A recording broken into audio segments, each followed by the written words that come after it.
Hi, friends. Welcome to another 5 Minutes of Hope. We've been talking about how to have unshakable hope in the midst of these difficult times. Recently, I was listening to an interview with a doctor in Italy, just north of Milan, as he discussed the situation in his hospital. He called it, uh, he said it was like a war. And without getting into too much detail, the reality of hope is being able to hold on to unshakable hope, even in the midst of difficult times and in troubling times. And so, as we grab onto Jesus and knowing Jesus in the midst of these times, we can see how God works with us and, and pulling us through these times. And a poem that reflects this comes from a Civil War veteran as he reflects on the difficult times that he faced. So let's listen to this poem and we'll continue talking. Most richly blessed.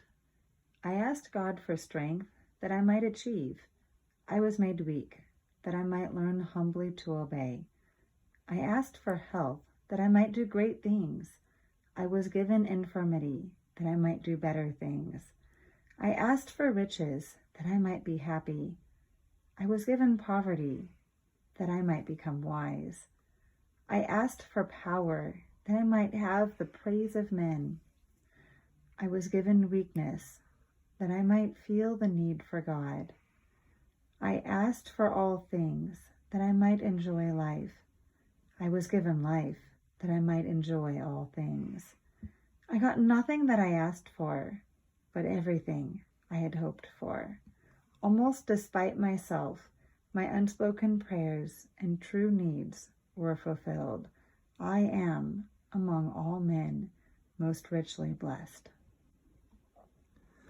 It is so interesting how God works in such an upside down way, or turns our upside down world right side up.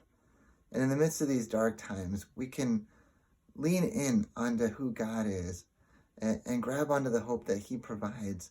And we can find an example of this in Scripture from the book of Lamentations. And this book examples to us what's going on in the world right now, which can seem so dark, so troubling. And in the first couple of verses, it talks about how the city of Jerusalem is like this princess curled up in the nighttime. And then in the beginning of chapter 3, again, that there's darkness with no light. And it goes on to describe how brutal the situation was for these people. And yet, the writer says in verse 20 and 21, but I can remember this. And he remembers the hope that he can have in God.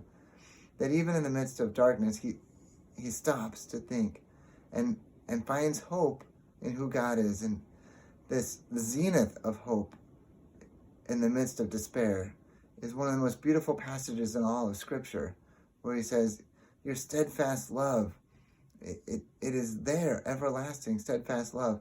It doesn't go away. It's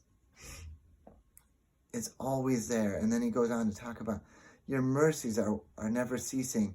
They are new every morning.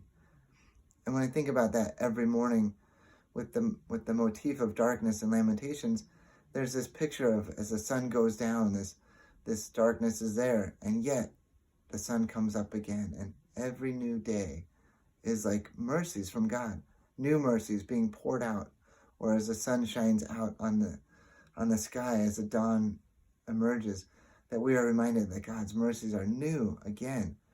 And so even in these times, as the poet talks about, of darkness, somehow the light of God shines through, bringing new mercies in a new day.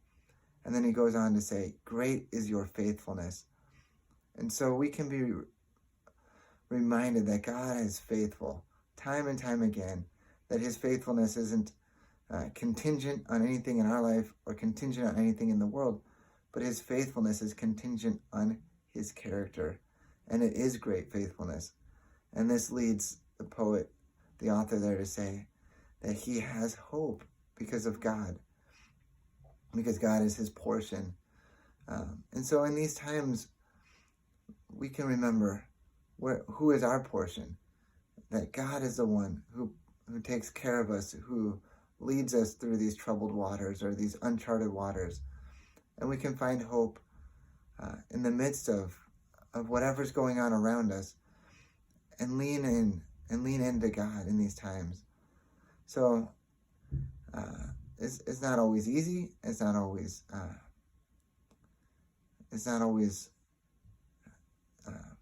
it doesn't just come, but it's there, and we can grab onto it. And again, I just want to leave us with this idea of grabbing onto unshakable hope, a hope that isn't moved because the world is moving, but a hope that is steady and rock solid because Jesus and God is rock solid. So with that, we'll leave this 5 minutes of hope at this moment and look for another 5 minutes of hope the next time we get together. Until then, keep grabbing onto hope.